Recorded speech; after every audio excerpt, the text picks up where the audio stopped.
दोस्तों, welcome everyone to dear मित्रों। तो दोस्तों हम लोग को काफ़ी अच्छा लग रहा है कि हमारे जो वीडियोस है वो आपको काफ़ी हेल्पफुल हो रहे हैं और आप उससे कुछ ना कुछ स्टडी करके अपनी एग्ज़ाम्स की प्रिपरेशन कर रहे हैं। काफ़ी ज़्यादा रिक्वेस्ट आते हैं कि मैम सम्स करवा दीजिएगा, या कोई हम लोग का थियोरी पार्ट है तो वो थियोरी पार्ट को एक्सप्लेनेशन करवा दीजिएगा। हम काफ़ी कोशिश कर रहे हैं कि जितने ज़्यादा रिक्वेस्ट होंगे उस हिसाब से जितना ज़्यादा हम वीडियो बना सकते हैं उतना हम वीडियो बना के डाल रहे हैं। कुछ वीडियोस हम नहीं डाल पा रहे on the time, because time की कमी है हमारे पास और हम सारे वीडियोस एक साथ नहीं डाल सकते।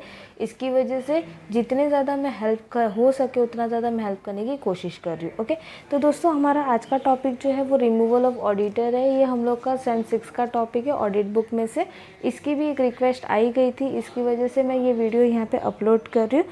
तो हम लोग चलते टॉपिक पे। सबसे पहले हमारा रिमूवल ऑफ ऑडिटर किस सर्कमस्टेंसेस पे होता है, तो उसके दो सर्कमस्टेंसेस रहते हैं, जिसमें सबसे पहला है कि ऑडिटर की एक्सपायरी पीरियड जो है वो ख़त्म हो गई है, और दूसरा है एक्सपायरी पीरियड के पहले, यानी ऑडिटर ने कुछ गलत काम किया हो और उसको अगर निकाल देना हो तो हम उसके पहले हम उसको निकाल सकते हैं। ठीक है, ये हमारे दो सर्कमस्टेंसेस हो गए।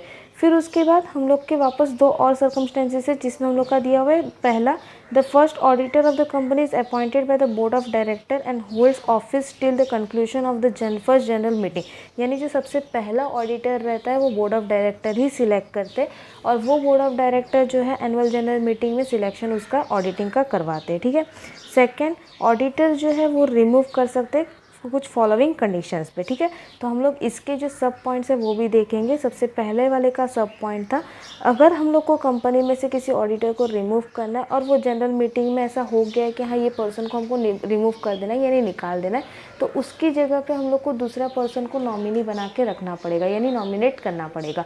अब वो दूसरा पर्सन कोई भी नॉमिनेट कर सकता है, ज़रूरी नहीं बोर्ड ऑफ डायरेक्टर ही लेके आए, कोई भी शेयर होल्डर अगर वो पर्सन को नॉमिनेट करना चाहता है तो नॉमिनेट कर सकता है। फिर डायरेक्टर्स अगर कंपनी के होंगे वो अगर किसी पर्सन को एज ए ऑडिटर नॉमिनेट करना चाहते तो वो भी नॉमिनेट कर सकते, इसमें कोई पाबंदी नहीं रहेगी। लेकिन बस इतना रहता है कि जो नॉमिनेट पर्सन रहता है उसको उस हिसाब का लेटर जो है वो 30 दिन पहले ही मिलना चाहिए, 30 डेज़ पहले।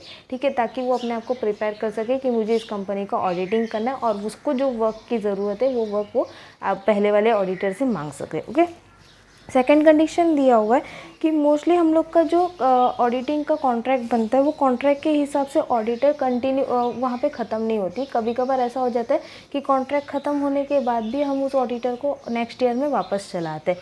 बहुत सारे केस में ऐसा होता है कि ऑडिटर एक बार अगर कॉन्ट्रैक्ट ख़त्म हुआ तो वो वापस रिन्यूवेट करते, वापस नए साल में वही ऑडिटर रहता है। लेकिन कुछ केस में ऐसा रहता है कि ऑडिटर से कंपनी के पर्सन जो है सेटिस्फाई नहीं रहते, मतलब बोर्ड ऑफ डायरेक्टर या शेयर होल्डर जो है वो सेटिस्फाई नहीं रहते, तो उन लोग उसको निकालने का जो है सोल्यूशन निकालते, मतलब ऑडिटर को निकाल दो, कोई नया ऑडिटर अपॉइंट कर दो। ठीक है, अब जब भी हम ऑडिटर को निकालते हैं तो कंपलसरी है उस ऑडिटर को 30 दिन पहले वैसा नोटिस दिया जाए कि तेरे को अभी इस कंपनी से निकाल रहे हैं, हम किसी नए ऑडिटर को अपॉइंट कर रहे हैं, और वो नोटिस का जो कॉपी है वो ऑडिटर तक पहुँचाया जाए। ठीक है, ये हम लोग के पहले इसमें 2 पॉइंट हुए।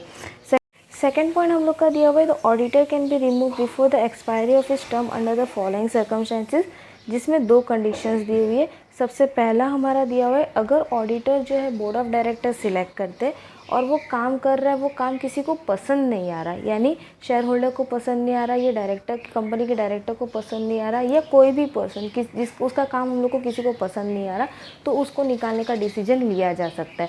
अब ये डिसीजन जो है एनुअल जनरल मीटिंग में लिया जा सकता है। हाँ, लेकिन इसका जो भी नोटिस रहता है वो नोटिस की कॉपी जो है जितने शेयर होल्डर्स रहते हैं, जितने ओनर रहते कंपनी के, उनको पहुंचा दिया जाता है। इवन जो ऑडिटर को निकालने वाले हैं उस ऑडिटर को भी उस नोटिस की कॉपी दी जाती है, और जो नॉमिनेट करने वाले हैं उसको भी उस नोटिस की क्या दी जाती है, कॉपी दी जाती है। ठीक है, फिर सेकंड पॉइंट हम लोग का दिया हुआ है कि अगर कुछ साल के बाद, मतलब कंपनी 20 से 25 साल चल रही है और उसके बाद हम लोग को ऑडिटर को चेंज करना है, तो वो हम लोग कैसे करेंगे, तो वो एनुअल जनरल मीटिंग में डिस्कस किया जाएगा कि हम लोग को इस पर्सन को अभी रिप्लेस करना है, यानी चेंज करना है, किसी और पर्सन को हम लोग को एज अ ऑडिटर यहाँ पे रखना है। इसके अंदर सेंट्रल गवर्नमेंट का भी रोल प्ले रहता है, मतलब सेंट्रल गवर्नमेंट भी आती है इस डिसीजन में, ऑडिटिंग के डिसीजन में, ऑडिटर को चेंज करने के डिसीजन में, और वो बताती है कि हमको वो सजेस्ट कर सकती है कि हम लोग को कौन सा नया ऑडिटर ले सकते हैं।